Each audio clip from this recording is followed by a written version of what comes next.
Welcome to this audiobook reading of The Adventures of Sherlock Holmes. Today, A Scandal in Bohemia by Sir Arthur Conan Doyle. Chapter 1.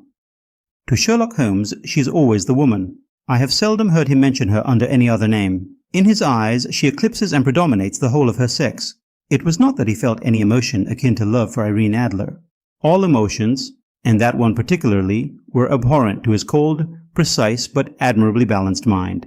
He was, I take it, the most perfect reasoning and observing machine that the world has seen, but as a lover he would have placed himself in a false position. He never spoke of the softer passions, save with a jibe and a sneer. They were admirable things for the observer, excellent for drawing the veil from men's motives and actions. But for the trained reasoner to admit such intrusions into his own delicate and finely adjusted temperament was to introduce a distracting factor which might throw a doubt upon all his mental results. Grit in a sensitive instrument or a crack in one of his own high-power lenses would not be more disturbing than a strong emotion in a nature such as his, and yet there was but one woman to him, and that woman was the late Irene Adler of dubious and questionable memory. I had seen little of Holmes lately. My marriage had drifted us away from each other. My own complete happiness, and the home-centered interests which rise up around the man who first finds himself master of his own establishment, were sufficient to absorb all my attention, while Holmes, who loathed every form of society with his whole Bohemian soul, remained in our lodgings in Baker Street, buried among his old books and alternating from week to week between cocaine and ambition, the drowsiness of the drug, and the fierce energy of his own keen nature. He was still, as ever, deeply attracted by the study of crime, and occupied his immense faculties and extraordinary powers of observation in following out those clues and clearing up those mysteries which had been abandoned as hopeless by the official police. From time to time I heard some vague account of his doings, of his summons to Odessa in the case of the Trepoff murder, of his clearing up of the singular tragedy of the Atkinson brothers at Trincomalee, and finally of the mission which he had accomplished so delicately and successfully for the reigning family of Holland. Beyond these signs of his activity, however, which I merely shared with all the readers of the daily press, I knew little of my former friend and companion. One night, it was on the 20th of March, 1888, I was returning from a journey to a patient, for I had now returned to civil practice, when my way led me through Baker Street. As I passed the well-remembered door, which must always be associated in my mind with my wooing, and with the dark incidents of the study in scarlet, I was seized with a keen desire to see Holmes again, and to know how he was employing his extraordinary powers. His rooms were brilliantly lit, and even as I looked up, I saw his tall, spare figure pass twice in a dark silhouette against the blind. He was pacing the room swiftly, eagerly, with his head sunk upon his chest and his hands clasped behind him. To me, who knew his every mood and habit, his attitude and manner told their own story. He was at work again. He had risen out of his drug-created dreams and was hot upon the scent of some new problem. I rang the bell and was shown up to the chamber which had formerly been in part my own. His manner was not effusive. It seldom was, but he was glad, I think, to see me. With hardly a word spoken, but with a kindly eye, he waved me to an armchair, threw across his case of cigars, and indicated a spirit case and a gasogene in the corner. Then he stood before the fire and looked me over in his singular introspective fashion. "Wedlock suits you," he remarked. "I think, Watson, that you have put on 7.5 pounds since I saw you." "7," I answered. "Indeed, I should have thought a little more. Just a trifle more, I fancy, Watson. And in practice again, I observe. You did not tell me that you intended to go into harness." "Then how do you know?" "I see it, I deduce it. How do I know that you have been getting yourself very wet lately, and that you have a most clumsy and careless servant girl?" "My dear Holmes," said I, "this is too much. You would certainly have been burned had you lived a few centuries ago. It is true that I had a country walk on Thursday and came home in a dreadful mess, but as I have changed my clothes, I can't imagine how you deduce it. As to Mary Jane, she's incorrigible, and my wife has given her notice, but there again, I fail to see how you work it out." He chuckled to himself and rubbed his long, nervous hands together. "It is simplicity itself," said he. "My eyes tell me that on the inside of your left shoe, just where the firelight strikes it, the leather is scored by 6 almost parallel cuts. Obviously, they have been caused by someone who has very carelessly scraped round the edges of the sole in order to remove crusted mud from it. Hence, you see, my double deduction that you had been out in vile weather and that you had a particularly malignant boot-slitting specimen of the London slavey. As to your practice, if a gentleman walks into my room smelling of iodoform, with a black mark of nitrate of silver upon his right forefinger, and a bulge on the right side of his top hat, to show where he has secreted his stethoscope, I must be dull indeed if I do not pronounce him to be an active member of the medical profession. I could not help laughing at the ease with which he explained his process of deduction. "When I hear you give your reasons," I remarked, "the thing always appears to me to be so ridiculously simple that I could easily do it myself, though at each successive instance of your reasoning I am baffled until you explain your process. And yet I believe that my eyes are as good as yours." "Quite so," he answered, lighting a cigarette and throwing himself down into an armchair. "You see, but you do not observe. The distinction is clear. For example, you have frequently seen the steps which lead up from the hall to this room." "Frequently." "How often?" "Well, some hundreds of times." "Then how many are there?" "How many? I don't know." "Quite so. You have not observed, and yet you have seen. That is just my point. Now, I know that there are 17 steps because I have both seen and observed. By the way, since you are interested in these little problems, and since you are good enough to chronicle one or two of my trifling experiences, you may be interested in this." He threw over a sheet of thick pink-tinted notepaper which had been lying open upon the table. "It came by the last post," said he. "Read it aloud." The note was undated and without either signature or address. "There will call upon you tonight at 7:45, it said, "a gentleman who desires to consult you upon a matter of the very deepest moment. Your recent services to one of the royal houses of Europe have shown that you are one who may safely be trusted with matters which are of an importance which can hardly be exaggerated. This account of you we have from all quarters received. Be in your chamber then at that hour, and do not take it amiss if your visitor wear a mask." "This is indeed a mystery," I remarked. "What do you imagine that it means?" "I have no data yet. It is a capital mistake to theorize before one has data. Insensibly one begins to twist facts to suit theories instead of theories to suit facts. But the note itself, what do you deduce from it?" I carefully examined the writing and the paper upon which it was written. "The man who wrote it was presumably well-to-do," I remarked, endeavoring to imitate my companion's processes. "Such paper could not be bought under half-a-crown a packet. It is peculiarly strong and stiff." "Peculiar? That is the very word," said Holmes. "It is not an English paper at all. Hold it up to the light." I did so, and saw a large E with a small g, a P, and a large G with a small t woven into the texture of the paper. "What do you make of that?" asked Holmes. "The name of the maker, no doubt. Or his monogram, rather." "Not at all. The G with the small t stands for Gesellschaft, which is the German for company. It is a customary contraction like our company. P, of course, stands for papier. Now for the egg. Let us glance at our Continental Gazette here." He took down a heavy brown volume from his shelves. "Eglo Eglanitz. Here we are, Egria. It is in a German-speaking country, in Bohemia, not far from Carlsbad. Remarkable as being the scene of the death of Wallenstein, and for its numerous glass factories and paper mills." "Ha, ha, my boy, what do you make of that?" His eyes sparkled, and he sent up a great blue triumphant cloud from his cigarette. "The paper was made in Bohemia," I said. "Precisely, and the man who wrote the note is a German. Do you note the peculiar construction of the sentence? 'This account of you we have from all quarters received.' A Frenchman or Russian could not have written that. It is the German who is so uncourteous to his verbs. It only remains, therefore, to discover what is wanted by this German who writes upon Bohemian paper, and prefers wearing a mask to showing his face. And here he comes, if I am not mistaken, to resolve all our doubts." As he spoke, there was the sharp sound of horses' hooves and grating wheels against the curb, followed by a sharp pull at the bell. Holmes whistled. "A pair, by the sound," said he. "Yes," he continued, glancing out of the window. "A nice little brougham and a pair of beauties. 150 guineas apiece. There's money in this case, Watson, if there is nothing else." "I think that I'd better go, Holmes." "Not a bit, Doctor. Stay where you are. I am lost without my Boswell, and this promises to be interesting. It would be a pity to miss it."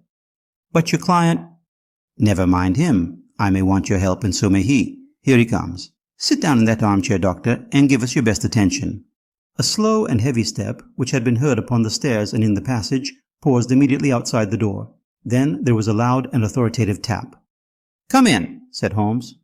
A man entered who could hardly have been less than 6 feet 6 inches in height, with the chest and limbs of a Hercules. His dress was rich with a richness which would, in England, be looked upon as akin to bad taste.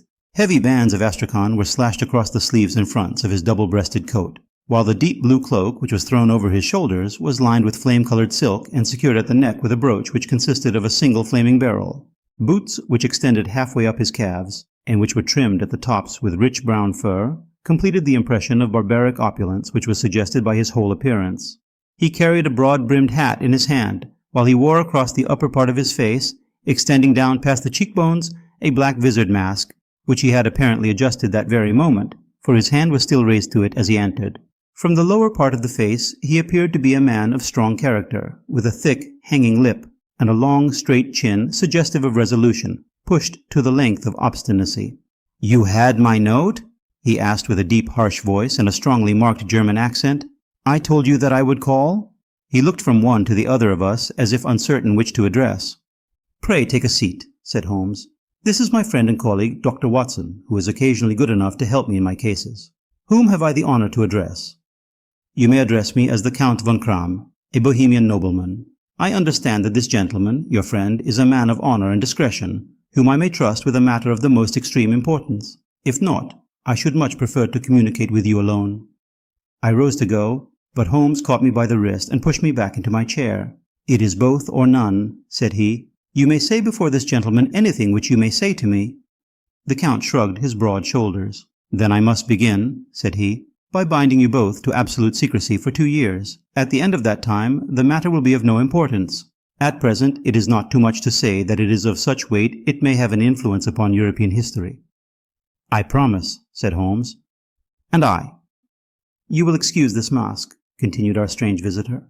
"The august person who employs me wishes his agent to be unknown to you, and I may confess at once that the title by which I have just called myself is not exactly my own." "I was aware of it," said Holmes dryly. "The circumstances are of great delicacy, and every precaution has to be taken to quench what might grow to be an immense scandal and seriously compromise one of the reigning families of Europe. To speak plainly, the matter implicates the great house of Ormstein, hereditary kings of Bohemia."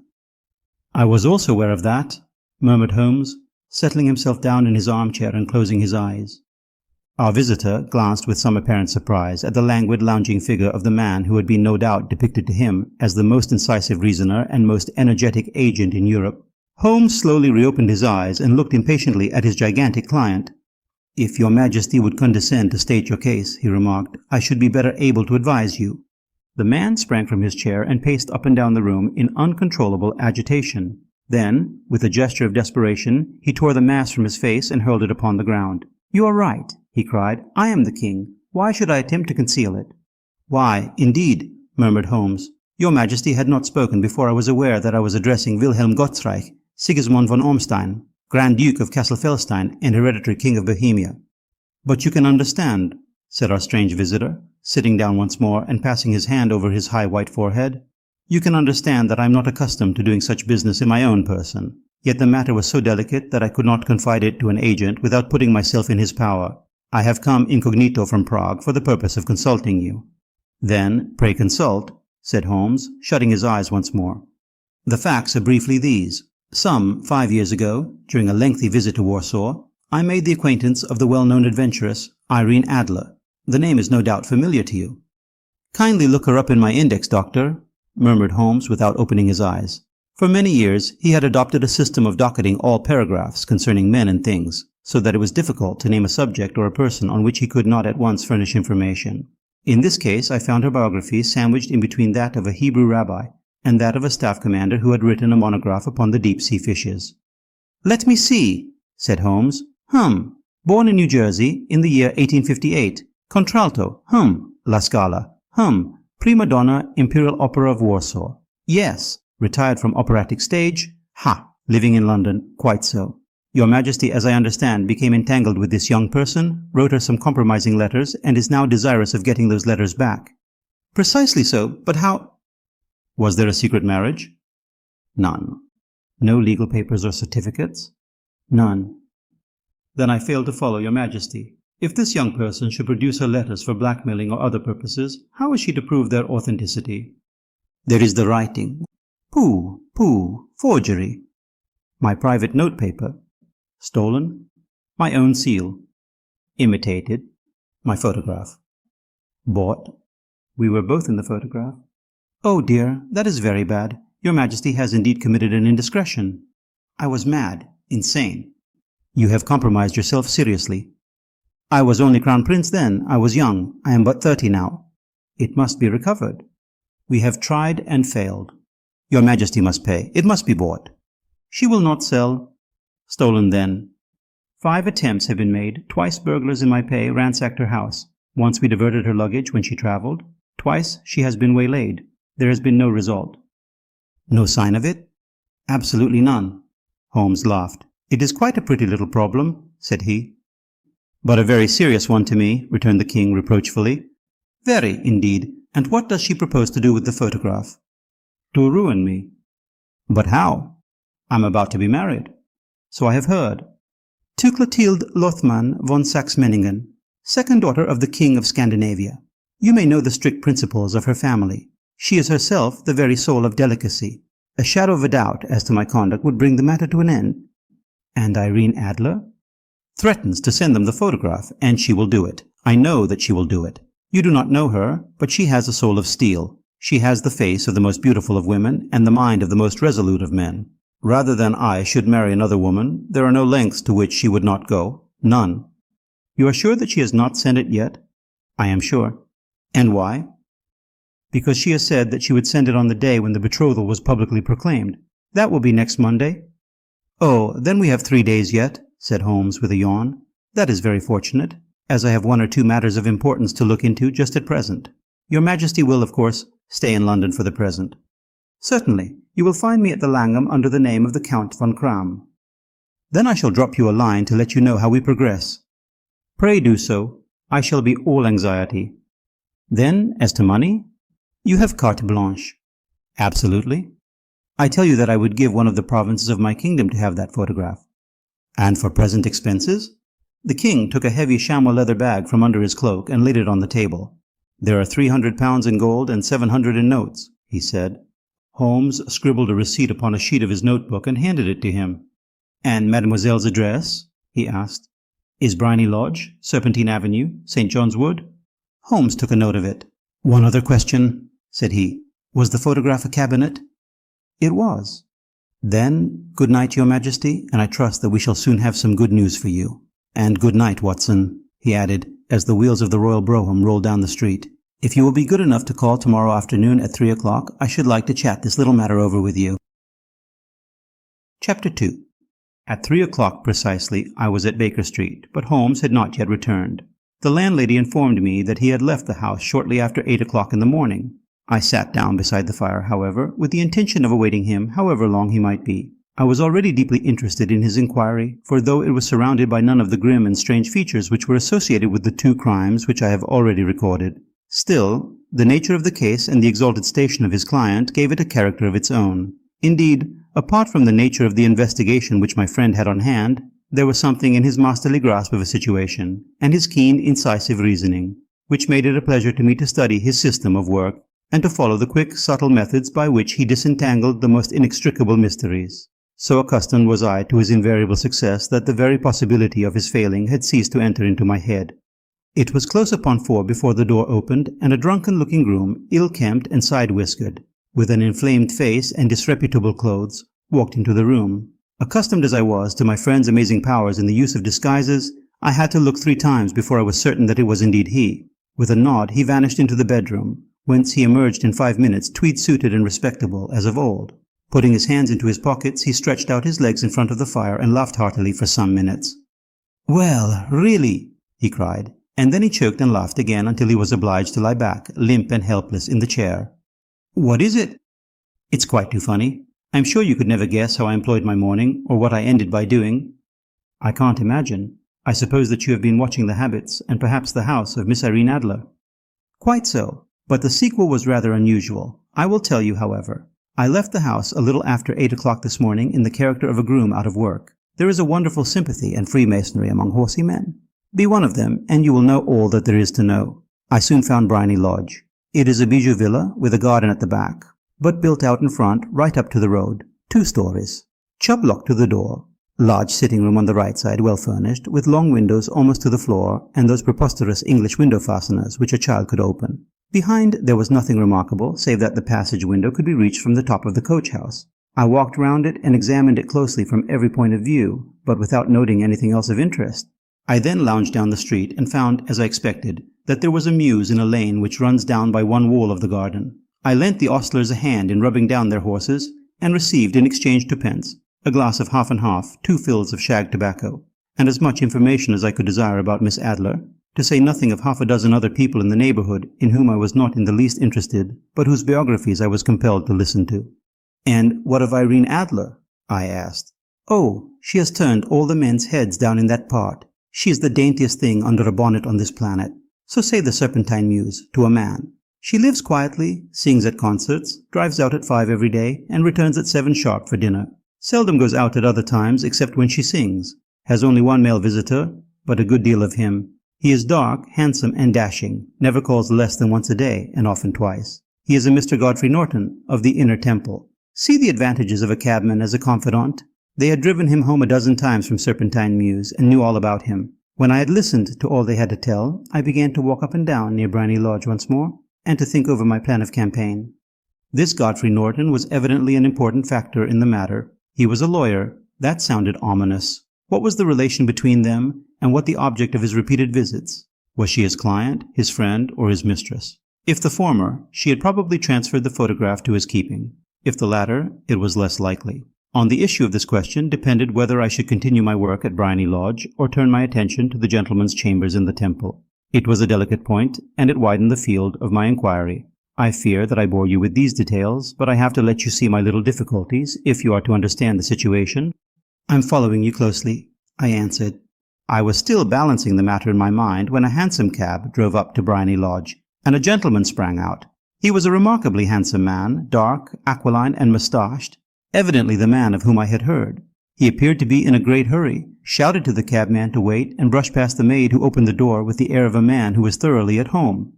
He was in the house about half an hour, and I could catch glimpses of him in the windows of the sitting room, pacing up and down, talking excitedly and waving his arms. Of her I could see nothing. Presently he emerged, looking even more flurried than before. As he stepped up to the cab, he pulled a gold watch from his pocket and looked at it earnestly. "Drive like the devil," he shouted. "First to Gross and Hankey's in Regent Street, and then to the Church of St. Monica in the Edgware Road. Half a guinea if you do it in 20 minutes. Away they went, and I was just wondering whether I should not do well to follow them, when up the lane came a neat little landau, the coachman with his coat only half buttoned and his tie under his ear, while all the tags of his harness were sticking out of the buckles. It hadn't pulled up before she shot out of the hall door and into it. I only caught a glimpse of her at the moment, but she was a lovely woman, with a face that a man might die for. "The Church of St. Monica, John," she cried, "and half a sovereign if you reach it in 20 minutes. This was quite too good to lose, Watson. I was just balancing whether I should run for it, or whether I should perch behind her landau when a cab came through the street. The driver looked twice at such a shabby fare, but I jumped in before he could object. "The Church of St. Monica," said I, "and half a sovereign if you reach it in 20 minutes. It was 25 minutes to 12, and of course it was clear enough what was in the wind. My cabby drove fast. I don't think I ever drove faster, but the others were there before us. The cab and the landau with their steaming horses were in front of the door when I arrived. I paid the man and hurried into the church. There was not a soul there save the two whom I had followed and a surpliced clergyman, who seemed to be expostulating with them. They were all three standing in a knot in front of the altar. I lounged up the side aisle like any other idler who has dropped into a church. Suddenly, to my surprise, the three at the altar faced around to me, and Godfrey Norton came running as hard as he could towards me. "Thank God!" he cried. "You'll do. Come, come!" "What then?" I asked. "Come, man, come. Only 3 minutes, or it won't be legal." I was half dragged up to the altar, and before I knew where I was, I found myself mumbling responses which were whispered in my ear, and vouching for things of which I knew nothing, and generally assisting in the secure tying up of Irene Adler, spinster, to Godfrey Norton, bachelor. It was all done in an instant, and there was the gentleman thanking me on the one side and the lady on the other, while the clergyman beamed on me in front. It was the most preposterous position in which I ever found myself in my life, and it was the thought of it that started me laughing just now. It seems that there had been some informality about their license, that the clergyman absolutely refused to marry them without a witness of some sort, and that my lucky appearance saved the bridegroom from having to sally out into the streets in search of a best man. The bride gave me a sovereign, and I mean to wear it on my watch chain in memory of the occasion. "This is a very unexpected turn of affairs," said I. "And what then?" "Well, I found my plans very seriously menaced. It looked as if the pair might take an immediate departure, and so necessitate very prompt and energetic measures on my part. At the church door, however, they separated, he driving back to the temple, and she to her own house. "I shall drive out in the park at 5 as usual," she said as she left him. I heard no more.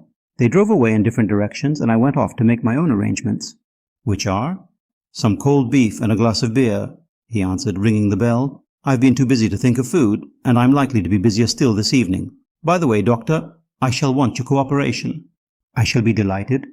You don't mind breaking the law? Not in the least. Nor running a chance of arrest? Not in a good cause. Oh, the cause is excellent. Then I am your man. I was sure that I might rely on you. But what is it you wish? When Mrs. Turner has brought in the tray, I will make it clear to you. Now, he said, as he turned hungrily on the simple fare that our landlady had provided, I must discuss it while I eat, for I have not much time. It is nearly 5 now. In 2 hours we must be on the scene of action. Miss Irene, or Madame rather, returns from her drive at 7. We must be at Briny Lodge to meet her. And what then? You must leave that to me. I have already arranged what is to occur. There is only one point on which I must insist. You must not interfere, come what may. You understand? I am to be neutral? To do nothing whatever. There will probably be some small unpleasantness. Do not join in it. It will end in my being conveyed into the house. 4 or 5 minutes afterwards, the sitting-room window will open. You are to station yourself close to that open window. Yes. You are to watch me, for I will be visible to you. Yes. And when I raise my hand, so, you will throw into the room what I give you to throw, and will, at the same time, raise the cry of fire. You quite follow me? Entirely. It is nothing very formidable, he said, taking a long cigar-shaped roll from his pocket. It is an ordinary plumber's smoke rocket, fitted with a cap at either end to make it self-lighting. Your task is confined to that. When you raise your cry of fire, it will be taken up by quite a number of people. You may then walk to the end of the street, and I will rejoin you in 10 minutes. I hope that I have made myself clear. I am to remain neutral, to get near the window, to watch you, and at the signal to throw in this object, then to raise the cry of fire, and to wait you at the corner of the street. Precisely. Then you may entirely rely on me. That is excellent. I think perhaps it is almost time that I prepare for the new role I have to play. He disappeared into his bedroom and returned in a few minutes in the character of an amiable and simple-minded nonconformist clergyman. His broad black hat, his baggy trousers, his white tie, his sympathetic smile, and general look of peering and benevolent curiosity were such as Mr. John Hare alone could have equalled. It was not merely that Holmes changed his costume. His expression, his manner, his very soul seemed to vary with every fresh part that he assumed. The stage lost a fine actor, even as science lost an acute reasoner when he became a specialist in crime. It was 6:15 when we left Baker Street, and it still wanted 10 minutes to the hour when we found ourselves in Serpentine Avenue. It was already dusk, and the lamps were just being lighted as we paced up and down in front of Briny Lodge, waiting for the coming of its occupant. The house was just such as I had pictured it from Sherlock Holmes' succinct description, but the locality appeared to be less private than I expected. On the contrary, for a small street in a quiet neighborhood, it was remarkably animated. There was a group of shabbily dressed men smoking and laughing in a corner, a scissors grinder with his wheel, 2 guardsmen who were flirting with a nurse girl, and several well-dressed young men who were lounging up and down with cigars in their mouths. You see, remarked Holmes as we paced to and fro in front of the house, this marriage rather simplifies matters. The photograph becomes a double-edged weapon now. The chances are that she would be as averse to its being seen by Mr. Godfrey Norton as our client is to its coming to the eyes of his princess. Now the question is, where are we to find the photograph? Where, indeed? It is most unlikely that she carries it about with her. It is cabinet size, too large for easy concealment about a woman's dress. She knows that the king is capable of having her waylaid and searched. 2 attempts of the sort have already been made. We may take it, then, that she does not carry it about with her. Where, then? Her banker or her lawyer. There is that double possibility, but I'm inclined to think neither. Women are naturally secretive, and they like to do their own secreting. Why should she hand it over to anyone else? She could trust her own guardianship, but she could not tell what indirect or political influence might be brought to bear upon a businessman. Besides, remember that she had resolved to use it within a few days. It must be where she can lay her hands upon it. It must be in her own house. But it has twice been burgled. Sure, they did not know how to look. But how will you look? I will not look. What then? I will get her to show me. But she will refuse. She will not be able to, but I hear the rumble of wheels. It is her carriage. Now carry out my orders to the letter. As he spoke, the gleam of the sidelights of a carriage came round the curve of the avenue. It was a smart little landau which rattled up to the door of Briny Lodge. As it pulled up, one of the loafing men at the corner dashed forward to open the door in the hope of earning a copper, but was elbowed away by another loafer, who had rushed up with the same intention. A fierce quarrel broke out, which was increased by the 2 guardsmen, who took sides with one of the loungers, and by the scissors grinder, who was equally hot upon the other side. A blow was struck, and in an instant the lady, who had stepped from her carriage, was the center of a little knot of flushed and struggling men, who struck savagely at each other with their fists and sticks. Holmes dashed into the crowd to protect the lady, but just as he reached her, he gave a cry and dropped to the ground, with the blood running freely down his face. At his fall, the guardsmen took to their heels in one direction and the loungers in the other, while a number of better-dressed people, who had watched the scuffle without taking part in it, crowded in to help the lady and to attend to the injured man. Irene Adler, as I will still call her, had hurried up the steps, but she stood at the top with her superb figure outlined against the lights of the hall, looking back into the street. "Is the poor gentleman much hurt?" she asked. "He is dead," cried several voices. "No, no, there's life in him," shouted another. "But he'll be gone before you can get him to hospital." "He's a brave fellow," said a woman. "They would have had the lady's purse and watch if it hadn't been for him. They were a gang, and a rough one too. Ah, he's breathing now." "He can't lie in the street. May we bring him in, ma'am?" "Surely. Bring him into the sitting room. There is a comfortable sofa. This way, please." Slowly and solemnly he was borne into Briony Lodge and laid out in the principal room, while I still observed the proceedings from my post by the window. The lamps had been lit, but the blinds had not been drawn, so that I could see Holmes as he lay upon the couch. I do not know whether he was seized with compunction at that moment for the part he was playing, but I know that I never felt more heartily ashamed of myself in my life than when I saw the beautiful creature against whom I was conspiring, or the grace and kindliness with which she waited upon the injured man. And yet it would be the blackest treachery to Holmes to draw back now from the part which he had entrusted to me. I hardened my heart and took the smoke rocket from under my ulster. After all, I thought, we are not injuring her. We are but preventing her from injuring another. Holmes had sat up upon the couch, and I saw him motion like a man who is in need of air. A maid rushed across and threw open the window. At the same instant I saw him raise his hand, and at the signal I tossed my rocket into the room with a cry of "Fire!" The word was no sooner out of my mouth than the whole crowd of spectators, well-dressed and ill, gentlemen, ostlers, and servant-maids, joined in a general shriek of "Fire!" Thick clouds of smoke curled through the room and out at the open window. I caught a glimpse of rushing figures, and a moment later the voice of Holmes from within assuring them that it was a false alarm. Slipping through the shouting crowd, I made my way to the corner of the street, and in 10 minutes was rejoiced to find my friend's arm in mine and to get away from the scene of uproar. He walked swiftly and in silence for some few minutes, until we had turned down one of the quiet streets which lead towards the Edgware Road.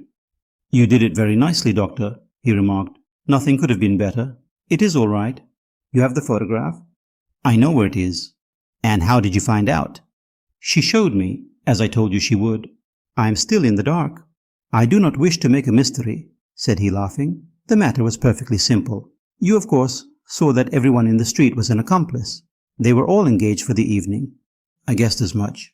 "Then, when the row broke out, I had a little moist red paint in the palm of my hand. I rushed forward, fell down, clapped my hand to my face, and became a piteous spectacle. It is an old trick." "That also I could fathom." "Then they carried me in. She was bound to have me in. What else could she do? And into her sitting room, which was the very room which I suspected. It lay between that and her bedroom, and I was determined to see which. They laid me on a couch. I motioned for air. They were compelled to open the window, and you had your chance." "How did that help you?" "It was all important. When a woman thinks that her house is on fire, her instinct is at once to rush to the thing which she values most. It is a perfectly overpowering impulse, and I have more than once taken advantage of it. In the case of the Darlington substitution scandal, it was of use to me, and also in the Arnsworth Castle business. A married woman grabs at her baby, an unmarried one reaches for her jewel box. Now it was clear to me that Our Lady of today had nothing in the house more precious to her than what we are in quest of. She would rush to secure it. The alarm of fire was admirably done. The smoke and shouting were enough to shake nerves of steel. She responded beautifully. The photograph is in a recess behind a sliding panel just above the right bell pull. She was there in an instant, and I caught a glimpse of it as she half drew it out. When I cried out that it was a false alarm, she replaced it, glanced at the rocket, rushed from the room, and I have not seen her since. I rose, and making my excuses, escaped from the house. I hesitated whether to attempt to secure the photograph at once, but the coachman had come in, and as he was watching me narrowly, it seemed safer to wait. A little over-precipitance may ruin all. "And now?" I asked. "Our quest is practically finished. I shall call with the king tomorrow, and with you, if you care to come with us. We will be shown into the sitting room to wait for the lady, but it is probable that when she comes she may find neither us nor the photograph. It might be a satisfaction to His Majesty to regain it with his own hands." "And when will you call?" "At 8 in the morning. She will not be up, so that we shall have a clear field. Besides, we must be prompt, for this marriage may mean a complete change in her life and habits. I must wire to the king without delay." We had reached Baker Street and had stopped at the door. He was searching his pockets for the key when someone passing said, Good night, Mr. Sherlock Holmes." There were several people on the pavement at the time, but the greeting appeared to come from a slim youth in an ulster who had hurried by. "I've heard that voice before," said Holmes, staring down the dimly lit street. "Now, I wonder who the deuce that could have been." Chapter 3. I slept at Baker Street that night, and we were engaged upon our toast and coffee in the morning when the King of Bohemia rushed into the room. "You have really got it," he cried, grasping Sherlock Holmes by either shoulder and looking eagerly into his face. "Not yet." "But you have hopes?" "I have hopes." "Then come. I am all impatience to be gone." "We must have a cab." "No, my brougham is waiting." "Then that will simplify matters." We descended and started off once more for Briony Lodge. "Irene Adler is married," remarked Holmes. "Married? When?" "Yesterday." "But to whom?" "To an English lawyer named Norton." "But she could not love him." "I'm in hopes that she does." "And why in hopes?" "Because it would spare your Majesty all fear of future annoyance. If the lady loves her husband, she does not love your Majesty. If she does not love your Majesty, there is no reason why she should interfere with your Majesty's plan." "It is true, and yet— Well, I wish she had been of my own station. What a queen she would have made!" He relapsed into a moody silence, which was not broken until we drew up in Serpentine Avenue. The door of Briony Lodge was open, and an elderly woman stood upon the steps. She watched us with a sardonic eye as we stepped from the brougham. "Mr. Sherlock Holmes, I believe," said she. "I am Mr. Holmes," answered my companion, looking at her with a questioning and rather startled gaze. "Indeed. My mistress told me that you were likely to call. She left this morning with her husband by the 5:15 train from Charing Cross for the Continent." "What?" Sherlock Holmes staggered back, white with chagrin and surprise. "Do you mean that she has left England?" "Never to return." "And the papers?" asked the king hoarsely. "All is lost?" "We shall see." He pushed past the servant and rushed into the drawing-room, followed by the king and myself. The furniture was scattered about in every direction, with dismantled shelves and open drawers, as if the lady had hurriedly ransacked them before her flight. Holmes rushed at the bell-pull, tore back a small sliding shutter, and plunging in his hand, pulled out a photograph and a letter. The photograph was of Irene Adler herself in evening dress. The letter was superscribed to Sherlock Holmes, Esquire, to be left till called for. My friend tore it open, and we all three read it together. It was dated at midnight of the preceding night, and ran in this way. "My dear Mr. Sherlock Holmes, you really did it very well. You took me in completely. Until after the alarm of fire, I had not a suspicion. But then, when I found how I had betrayed myself, I began to think. I had been warned against you months ago. I had been told that, if the king employed an agent, it would certainly be you, and your address had been given me. Yet, with all this, you made me reveal what you wanted to know. Even after I became suspicious, I found it hard to think evil of such a dear, kind old clergyman. But, you know, I have been trained as an actress myself. Male costume is nothing new to me. I often take advantage of the freedom which it gives. I sent John the coachman to watch you, ran upstairs, got into my walking clothes as I call them, and came down just as you departed. Well, I followed you to your door, and so made sure that I was really an object of interest to the celebrated Mr. Sherlock Holmes. Then I, rather imprudently, wished you good night, and started for the Temple to see my husband. We both thought the best resource was flight, when pursued by so formidable an antagonist, so you will find the nest empty when you call tomorrow. As to the photograph, your client may rest in peace. I love and am loved by a better man than he. The king may do what he will without hindrance from one whom he has cruelly wronged. I keep it only to safeguard myself and to preserve a weapon which will always secure me from any steps which he might take in the future. I leave a photograph which he might care to possess, and I remain, dear Mr. Sherlock Holmes, very truly yours, Irene Norton, née Adler. What a woman, oh, what a woman, cried the King of Bohemia, when we had all three read this epistle. Did I not tell you how quick and resolute she was? Would she not have made an admirable queen? Is it not a pity that she was not on my level? From what I have seen of the lady, she seems indeed to be on a very different level to your Majesty, said Holmes coldly. I am sorry that I have not been able to bring your Majesty's business to a more successful conclusion. On the contrary, my dear sir, cried the king, nothing could be more successful. I know that her word is inviolate. The photograph is now as safe as if it were in the fire. I am glad to hear your Majesty say so. I am immensely indebted to you. Pray tell me in what way I can reward you. This ring— He slipped an emerald snake ring from his finger and held it out upon the palm of his hand. Your Majesty has something which I should value even more highly, said Holmes. You have but to name it. This photograph. The king stared at him in amazement. Irene's photograph, he cried. Certainly, if you wish it. "I thank your Majesty. Then there is no more to be done in the matter. I have the honor to wish you a very good morning." He bowed, and turning away without observing the hand which the king had stretched out to him, he set off in my company for his chambers. And that was how a great scandal threatened to affect the kingdom of Bohemia, and how the best plans of Mr. Sherlock Holmes were beaten by a woman's wit. He used to make merry over the cleverness of women, but I have not heard him do it of late. And when he speaks of Irene Adler, or when he refers to her photograph, it is always under the honorable title of The Woman. Thanks for joining this reading. If you liked it, give it a thumbs up and subscribe.